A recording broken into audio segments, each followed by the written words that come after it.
আজকে আমাদের group selection সুইচটা নতুন বসানো হলো। এতদিন আমাদের ফিডার বা ট্রান্সফরমারে গ্রুপ চেঞ্জ করার জন্য আমাদের পাসওয়ার্ড দিয়ে ভেতরে ঢুকে চেঞ্জ করতে হতো, কিন্তু এখন আমাদের জাস্ট এই গ্রুপ সিলেকশন সুইচ দিয়েছে, যেটা আমাদের 132 কেবিতে আছে, 6 এরকম 33 কেবিতেও বসে গেল। এখন আমরা এই গ্রুপ 1 গ্রুপ 2 এইভাবে আমরা চেঞ্জ করতে পারি।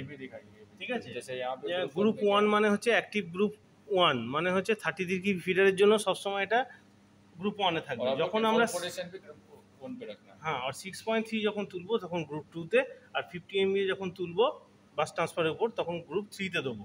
এবার এটা চেঞ্জ করলেই তো আমাদের কাজ হয়ে যাচ্ছে, কিন্তু টেস্টিং বলে গেছে আমাদের এখানে একবার ক্রস চেক করে নিতে যে এটা চেঞ্জ হলো কিনা।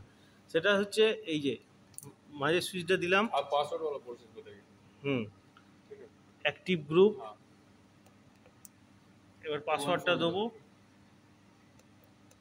2140 এন্টার। দেখুন এখানে গ্রুপ 1 অ্যাক্টিভ আছে। এবার এটা যদি আমি গ্रुप 2 दी, ये साथ में को बैक जाके पूरा चेक करना पड़ेगा। एस्केप, हां फिर से एक्टिव ग्रुप।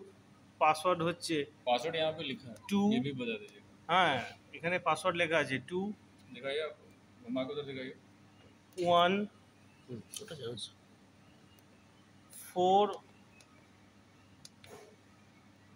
0 এন্টার দিলাম। এই দেখুন গ্রুপ 2 অ্যাক্টিভ দেখাচ্ছে। ঠিক এইভাবে গ্রুপ 3 এইভাবেই হবে। আপাতত আমরা এখন গ্রুপ 1 দিয়ে দিলাম।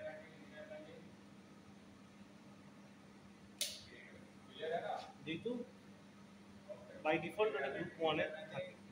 ওকে বাই, থ্যাংক ইউ।